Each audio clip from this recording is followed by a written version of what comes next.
because of they was getting money from it from their loan to the landowners. If they worked on the land and farmed on the land on the Sabbath, and then they got profit from that, and so they didn't care about the desecrating of the Sabbath day. So he speaks with them, and then he says the courage in the speaking. Then I continued with the nobles of Judah in verse 17 there.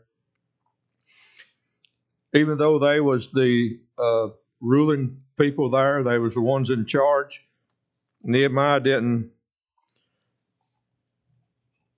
wasn't scared or wasn't afraid of speaking out to them.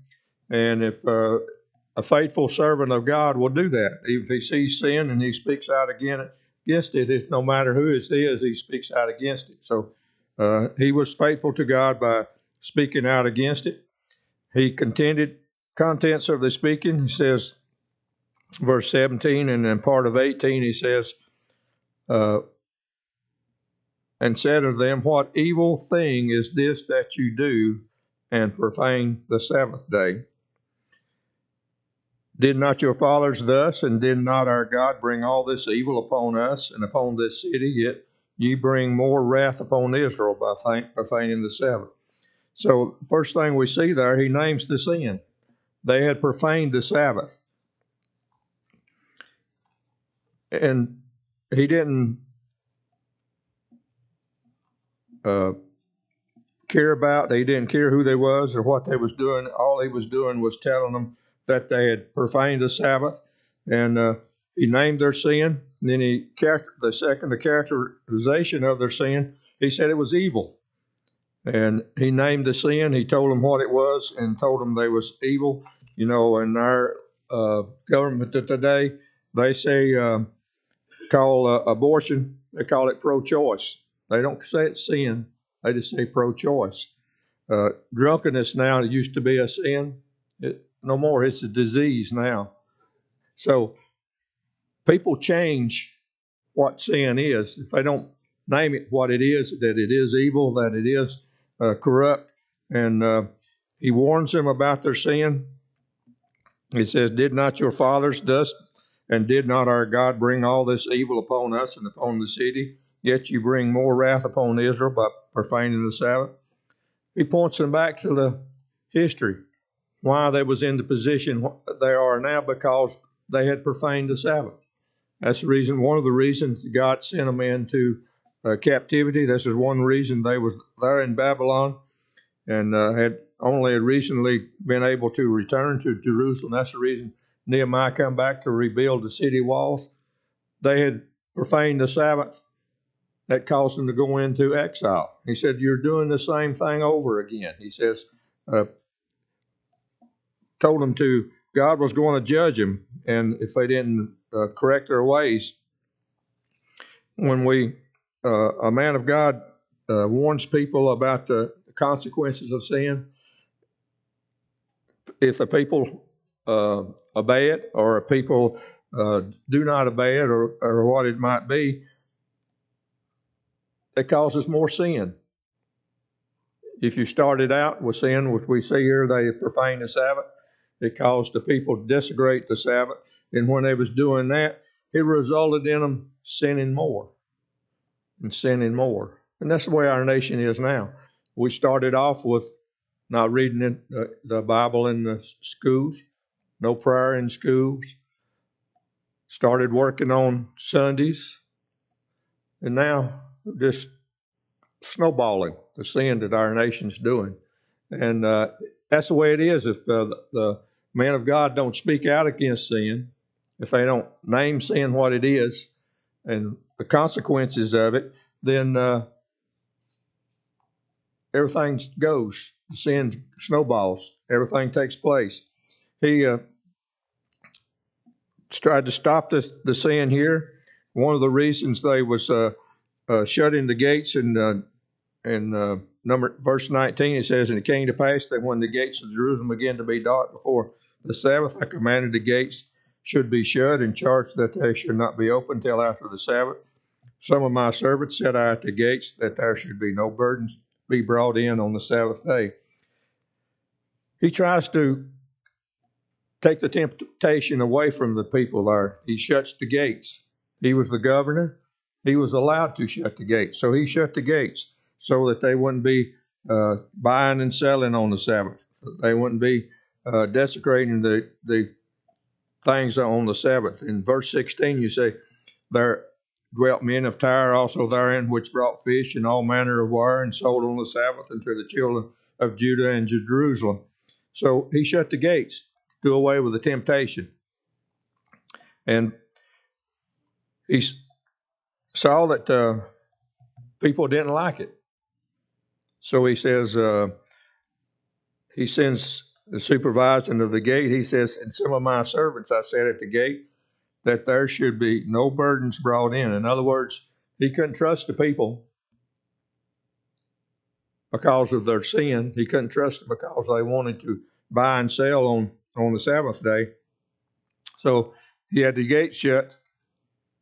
And he says, my own servants. He sent his own servants out there to make sure that they didn't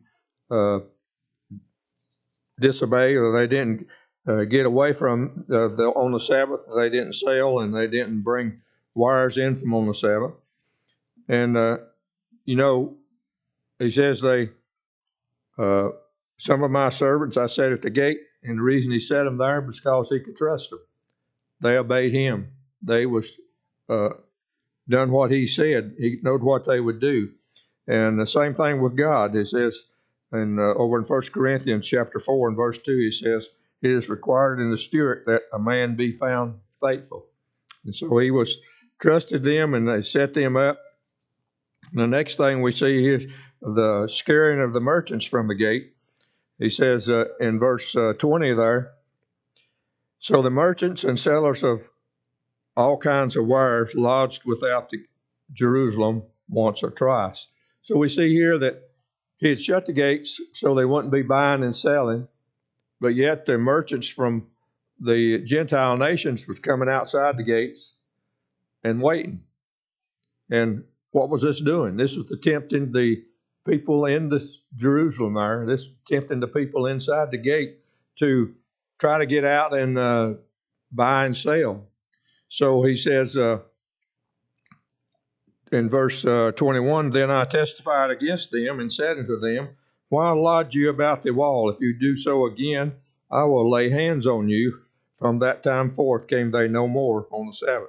So he's doing away with their temptation there. He says, I'll lay hands on you. Now, it didn't mean that he was going to go out there and cause a fist fight and run them all off by with a fist fight or something or other, because one man against a lot of the people out there. But he was the governor. He told them if they didn't go away, if you want to sell and buy, he says, you come back the next day. You don't come on the Sabbath day. He said, by doing this, he says, he threatened to arrest them. He says, I'll lay hands on you. In other words, he would make sure they would be arrested for standing outside the wall.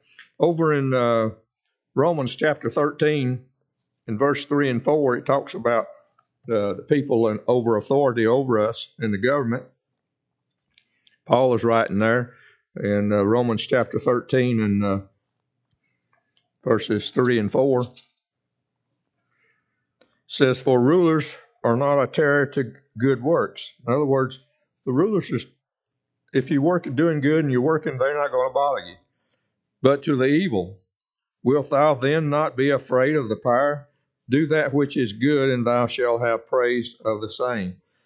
For he is a minister of God to thee for good. But if thou do that which is evil, be afraid, for he beareth not the sword in vain. For he is a minister of God, a revenger to execute wrath upon him that doeth evil. In other words, Nehemiah was doing what God's word said to do. He says, you're doing evil. He says, I'm going to have you arrested if you keep it up. And that's what he was trying to do. And so they stopped their waiting outside the gates. They stopped their waiting outside the gate. Next thing we see that he selects the gatekeepers. In verse 22, he says, "And I commanded the Levites that they should cleanse themselves, that they should come and keep the gates to sanctify the Sabbath day. Remember me, O my God, concerning this also, and spare me according to the greatness of thy mercy." Excuse me. We see here that he says, "Cleanse them." He said, this he'd already set up some gate people to look after the gates in Nehemiah chapter 7. He'd appointed the porters there, and here he's getting more of them and selecting more of them, more of the Levites here, and he says he had them to clean themselves. In other words, if you're going to work for God, you're going to do anything for God, you need to have a clean life, and you need to be over in Isaiah chapter 52 and verse 11, it says, "Be ye clean that bear the vessel of the Lord." In other words, if you're working for God, you need to have a pure life. You need to have a clean life. You need to have a sinless life. And then the next thing we see is the supplication after the sin. This is the second prayer that Nehemiah prayed here in this chapter. We made mention of in the first prayer he made mention of over there. That there was three in chapter 13, and this is the second of them. He says, "Remember me, O my God, concerning this also, and spare me according to the greatness of thy mercy." Now, Nehemiah says, "Spare me." Why was he going to spare him? Because he was afraid by them desecrating the Sabbath day that God was going to punish them. And when God punishes a nation, he punishes everybody, the just and the unjust, because they're in that nation. And what he's doing here, Nehemiah is telling him, he says, "Spare me according to thy greatness of thy mercy." And he says, "Remember me," because that even though he'd done great wonders, even more he had worked, he was trying to do what God told him to do. He established a lot of the religious things and festivals and things in Jerusalem there. He realized that what the people was doing could cause judgment upon them. And he says, "Spare me according to thy greatness of mercy." And he says, "I didn't do nothing." He says, "What I'm doing is no good." He says, "Even though I have tried to do great things for you," he says, "spare me, have mercy upon me." And if you think about that, you think about salvation. There's nothing we do that we can get salvation. It's all been done. Jesus done it for us. And there's no good deeds we can do, no good life we could do, nothing we could do to cause our salvation, to get our salvation, because Jesus has already done it. And this is what more or less what Nehemiah was saying. Even though he had done good, he realized that God could judge him for what they had done. And he says, "Spare me, have mercy upon me." And that's what we need to, as we call in over in Titus chapter 3 and verse 5, it says, "Not by works of righteousness which we have done, but according to his mercy he saved us." It's all God's mercy. There's nothing else. All God's mercy. And nothing else could save us. It's according to his mercy. Next we see the last problem he encountered while he was there. We've hit on this a couple of other times in our going over our lesson here. This is the unsanctified marriages.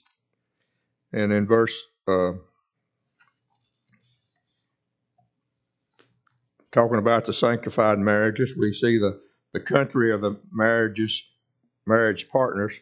In verse 23, it says, "In those days also saw I Jews that had married wives of Ashdod, of Ammon, and of Moab." Now, we see here that they had married outside pagan, they had married pagan people, enemies. And if we look at it and compare it to our day and time, a saved person married an unsaved person. And it's a no-no, a bad problem. Always going to have problems if you saved person than an unsaved person. There's always going to be problems in it. And this is what he confronts here with these mixed marriages. The Jews was marrying the Gentile nation that was not converted to Judaism, and they had problems with that. And of course, over in 2 Corinthians chapter 6 and verse 14, it says, "Be not ye unequally yoked together with unbelievers." In other words, we are not to, if we're saved, we're not to marry a lost person. And if you do, you're going to have problems. It always has problems. And as we see here, it had problems in Judah here. If an unsaved person says, well, maybe I can get them saved. Once we get married, maybe I can get them saved. But it never happens. It always goes the other way. And we cannot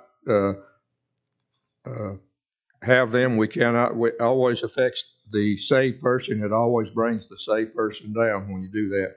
Then we see the consequence of the marriage progeny.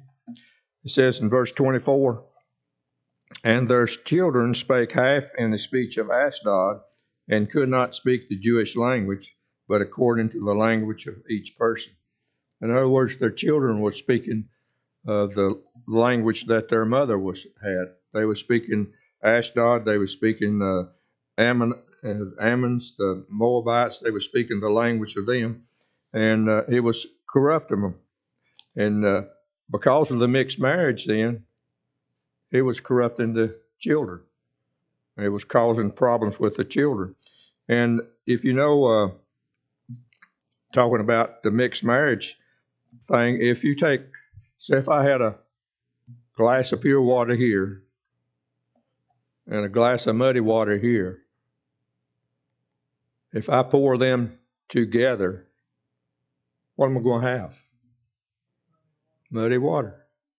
They're always happening. You can't mix a saved person with an unsaved person and come out with nothing but muddy water, unsafe. So it's important not only for the marriage couple, you're going to have problems, but the children, it's going to be hard to get them saved because of the mixed marriage there. And thinking about and applying it to our life today, if we marry an unsaved person, then the children will more than likely start talking like the lost person because they hear it. They pick up everything. And because of that, the people sees that our speech says what we are or how we live. If you over in Matthew 26 and verse 73, when Jesus was at inside there when they was cross-examining him for his crucifixion, and Peter was outside warming his hands with the unsaved people out there, he says they told him he had denied a couple times, or at least one time at this point, and they said, "Thy speech betray you," because he wasn't speaking like they was. A saved person don't speak like the world, and people know that. People realize that, and people see us. So it's important that we as Christians speak as Christians. Let our conversation be like something. Don't let our more or less just say, "What does your tongue say about you?" Does it say you're a Christian, or does it say you're a lost person? So marriage of believers with unbelievers caused a curse upon the children who have no choice in it. They didn't have no choice of the situation, and because of that, the children a lot of times do not get saved. And then he says the confronting of the marriage polluters. He wasn't afraid again. He went straight to them and talked to them about it. And we'll look at three things about what he done here. He says, punishing of the people.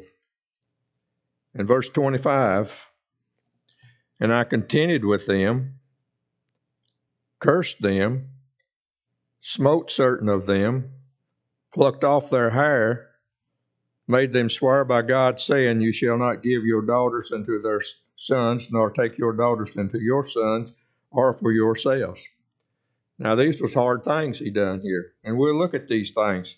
He says he cursed them, he smote them, he plucked out their hair.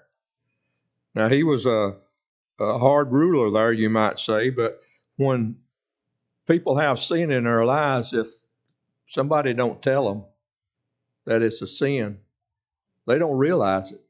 They got to know what they've done is wrong. The first thing they done, first sentencing they done, he said he cursed them. Now, that don't mean he went and actually cursed them out, because over in chapter 10 and verse 29 says, and they clave to their brethren, their nobles, and entered into a curse and into an oath to walk in God's law. They told Nehemiah over there in that time, when they had this year sort of revival, that they was going to do what God told them to do. They entered into a oath and to walk with God's law. And he's reminding them here that what they're doing is a curse. God's curse has a curse upon them. God punishes sin one way or the other. And he's telling them they're going to be punished for it. They have a divine curse upon them. And he was strong about this.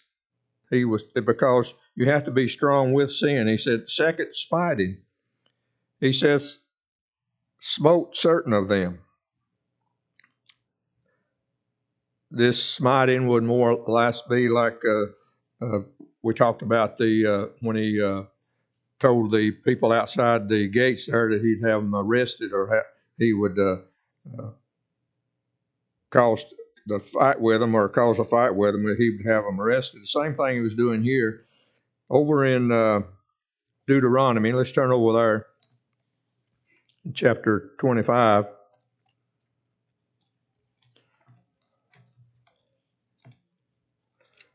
He was obeying God's law, what he was doing here. In Deuteronomy 25 and verses 2 and 3, talking about condemning the wicked there. And last of verse 1, it says, and it shall be, if the wicked man be wroth to be beaten, that the judge shall cause him to lie down and to be beaten before his face, according to his fault, by a certain number.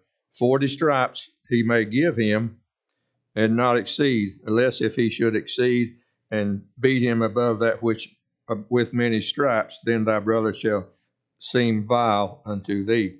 In other words, he had them whipped because he was governor. He says he had them whipped because of what they had done by their mixed marriages. He smote them, and it means that he actually had them whipped for what they had done. Some may think it's a little harsh. If you read that, it says he cursed them, he smote them, he plucked their hair out. That's pretty hard punishment. But God looks at sin like that. Sin is vile before God's eyes, and we need to realize that when things take place. People get upset about that. Even today, people get upset about a person being executed for murder. But they don't think about the person that he murdered, their family, what problems it caused for their family, what problems they caused for sorrow in their lives, the hardship they had because of losing a family member. But people are more concerned about the person that's been put to death for murder than they are from the victim of the murder. So we need to think God punishes sin, and we need to realize that if we sin, then God has a punishment for us. Next, we see here the third thing they done was shaving. He said they plucked out their hair, and this word in the Hebrew means to peel off, to pluck out, to polish, to make bald. And some 40 times in the Hebrew, the word appears in the Old Testament. It's only translated pluck 3 times. Other times it's cut or shaved. So we see that Nehemiah brought the guilty people to before the council. He may have, it's like the smiting, he may have done it himself, or more than likely he had somebody else to do it. Had them shave their head, and maybe even shave the beard, because back in those days, a person being bald-headed or having beard shaved was considered a curse, or made a shame of, made fun of, or it dishonored them because of that. And that's what he was trying to show, that they had done wrong, and that's the only way, one of the ways he could show them. You can tell somebody, just like your kids, you can tell them, but until you spank them, and that's not a good word in our society today, but sometimes that's the only way they understand. That's not cruelty. That's doing what God's word says. If you spare the rod, you spoil the child. And you don't have to be brutal about it, but you have to let them know what they done was wrong. And that's what he was doing here. He was showing and trying to make them ashamed of what they had done that was wrong. The fourth thing he done was swearing. He got the people together again. He made them swear into God, to make an oath with God that what he was doing was to correct the people. What he was doing was to tell them that if they done it again, that they would be, divine judgment would be upon them. And so he was making sure that they understood what the law said, that understood that what they've done was wrong. It was sin. And he pointed them again in verse 26 to what had happened in the past. It says, "Did not Solomon, king of Israel, sin by these things? Yet among many nations was there no king like him, who was beloved of his God, and God made him king over all Israel. Nevertheless, even him did outlandish women cause to sin." He said, no, even Solomon was great, but he married these here Gentile women, and they caused him to sin.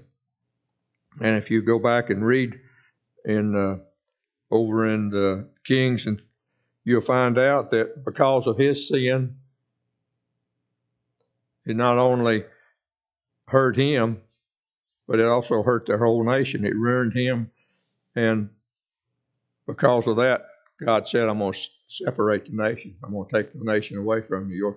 Your generation after you is not going to have the luxury that you had because of your sin." So he said it not only brought ruin upon him, but it ruined the whole nation. It caused the nation to be divided.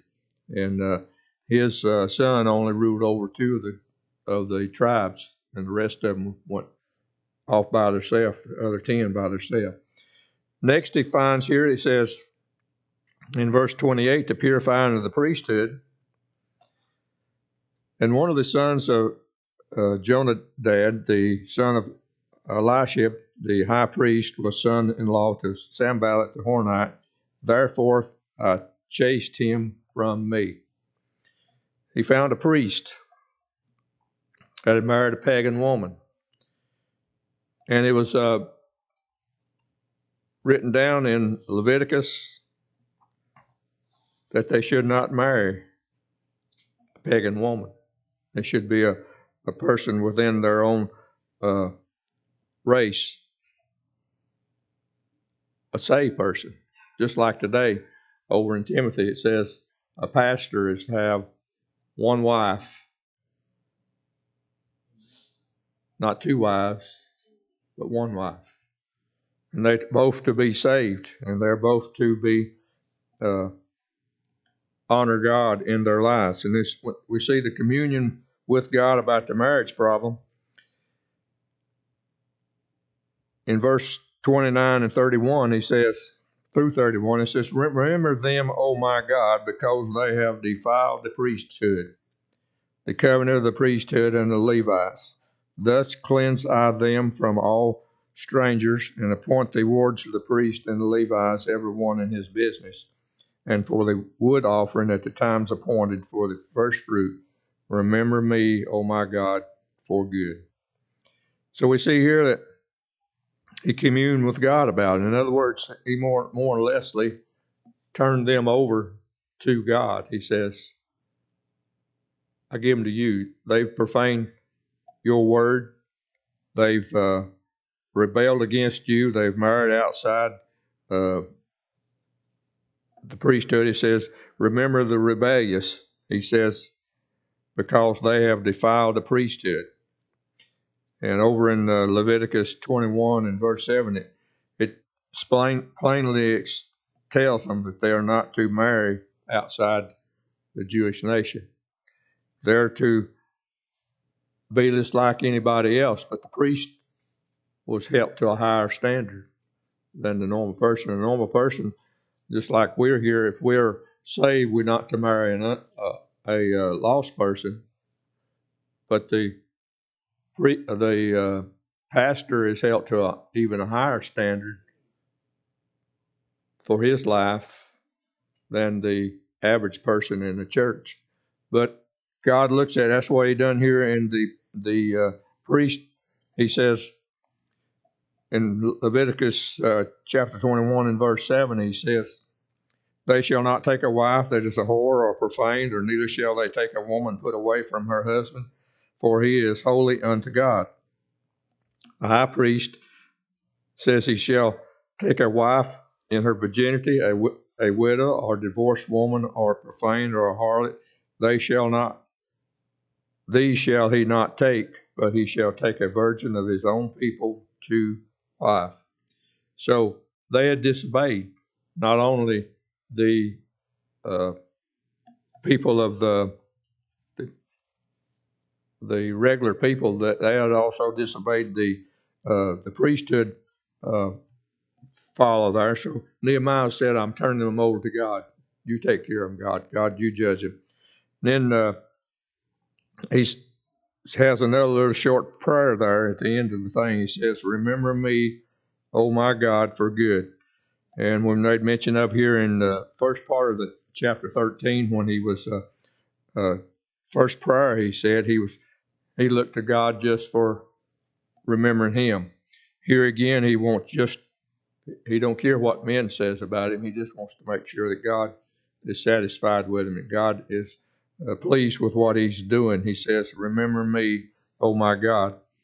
And if we're doing what we should be doing, we're only to please God. We shouldn't worry what people think about us or what people say about us. We should be worried about what God thinks about us. And he's the one that judges. He's the one that condemns us if we're do something wrong. He's the one that punishes us. People can say things about us, but God's in control. And he can cause a lot of things to happen in our life because of sin. And a lot of times he does because of sin in our life, the way we walk. But we should look to him and want his honor and his glory. If we do the things we're trying to do to please him, then we'll be more concerned about what we do than we would be if we're trying to please somebody, because he's the one that is able to either help us or cause problems in our lives. Our kind Heavenly Father, we thank you for loving us. We thank you for the privilege to stand in your presence. Pray that you'd go with us now in preaching there, that you'd bless there and be with our pastor, use him as he preaches your word. Help us just to be attentive and